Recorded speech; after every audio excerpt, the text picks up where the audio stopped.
اور اگر تم دوبارہ آوے اور اس کو میرے پاس نہ لاوے یعنی اس بچے کو، تو نہ میرے پاس تمہارے نام کا غلہ ہے اور نہ تم میرے پاس آنا، اگر وہ بے نام ان کو نہ لائے تو۔ اس طریقے سے انہوں نے کہا دیا۔ وہ بولے دیکھیے ہم اپنے حد امکان تک تو اس کے باپ سے اس کو مانگیں گے اور وہ اس کام کو ضرور کریں گے۔ اور انہیں یعنی یوسف علیہ السلام اور نوکروں سے کہا دیا کہ ان کے جمع پونجی انہی کے اسباب میں چھپا کر رکھو، اور تاکہ جب اپنے گھر جاؤ تو اس کو پہچانے، شاید یہ احسان و کرم دے کر پھر دوبارہ آوے۔ یہ پلان کر کے یوسف علیہ السلام نے ان لوگوں نے جو پیسہ غلہ وغیرہ دیا تھا وہ بھی انہی کے تھیلیوں میں رکھ کے اناج کے ساتھ ان کو واپس کر دیا، اس ارادے سے کہ وہ دوبارہ آوے۔ ٹھیک ہے۔ غرض جب وہ لوٹ کر اپنے باپ یعنی یعقوب علیہ السلام کے پاس پہنچے، کہنے لگے اے ابا، ہمارے لیے معلقل غلہ کی بندش کر دی گئی، کیوں؟ اگر دوبارہ آئے تو اس بچے کو بھی لے آنا جو بے نامین ہے یوسف علیہ السلام کا بھائی، اس کو لے آؤ گے تو آپ کو غلہ ملے گا ورنہ نہ ملے گا۔ اس طریقے سے بندش کر دی گئی کہ کر کے ان لوگوں نے یعقوب علیہ السلام سے کہا دیا، سو آپ ہمارے بھائی بینیامین کو ہمارے ساتھ بھیج دیے تاکہ ہم پھر غلہ لا سکے اور ہم ان کو پوری حفاظت رکھیں گے۔ انہوں نے یعنی یعقوب علیہ السلام نے فرمایا کہ بس رہنے دو، میں اس کے بارے میں بھی تمہارا ایسا اعتبار کرتا ہوں جیسا کہ اس سے پہلے اس کے بھائی یوسف علیہ السلام کے بارے میں تمہارا اعتبار کر چکا ہوں، سو اللہ کے سپرد وہی سب سے بڑھ کر نگہبان ہے۔ اس طریقے سے یعقوب علیہ السلام نے جواب دیا، لیکن اور وہ سب مہربانوں سے زیادہ مہربان ہے کون؟ اللہ تعالیٰ، اور وہ یعنی اللہ تعالیٰ سب مہربانوں سے زیادہ مہربان ہے۔ اور اس گفتگو کے بعد جب انہوں نے اپنا اسباب کھولا تو یعنی غلے کے تھیلیاں کو کھولا تو اس میں ان کی جمع پونجی بھی ملی، انہی کو واپس کر دی گئی۔ کہنے لگے اے ابا لیجیے، اور ہم کو کیا چاہیے، یہ وہ ہماری جمع پونجی بھی تو ہم ہی کو لوٹا دی گئی ہے، اور اپنے گھر والوں کے واسطے اور رسد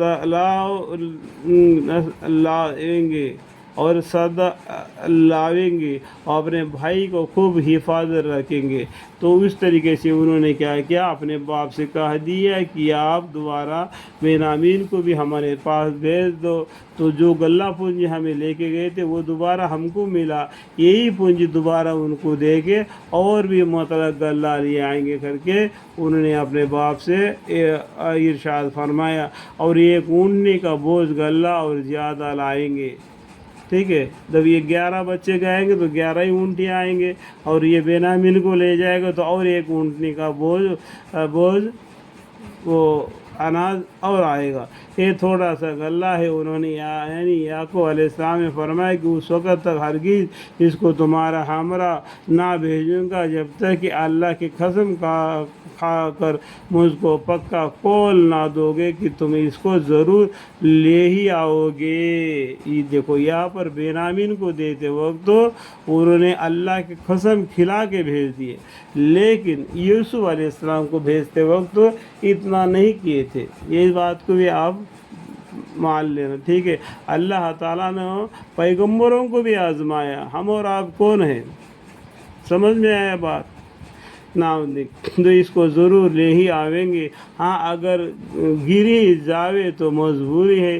چنانچہ سب نے اس پر قسم کھائی، تو جب وہ قسم کھا کر انہوں نے یعنی اپنے باپ کو قول دے چکے تو انہوں نے فرمایا کہ ہم لوگ جو کچھ بات چیت کر رہے ہیں ایسا اللہ ہی کے حوالے ہے۔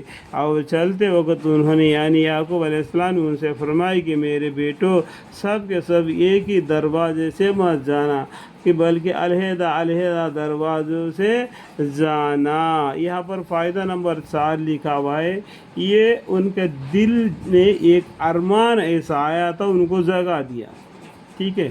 تو اور میں خدا کے حکم کو تم پر سے نہیں ٹال سکتا، حکم تو بس اللہ ہی کا چلتا ہے، اللہ ہی کا حکم چلتا ہے، ہم آپ کا کچھ بھی نہیں چلتا۔ ہم کتنا بھی کچھ بھی کوشش کریں، جو حکم چلنا ہے اللہ کا ہی چلے گا، حکم تو بس اللہ ہی کا چلتا ہے، باوجود اس تدبیر ظاہری کے دل سے اس پر بھروسہ رکھتا ہوں اللہ پر، اور بھروسہ کرنے والوں کو اسی پر یعنی اللہ پر بھروسہ کرنا چاہیے۔ الحمدللہ رب العالمین۔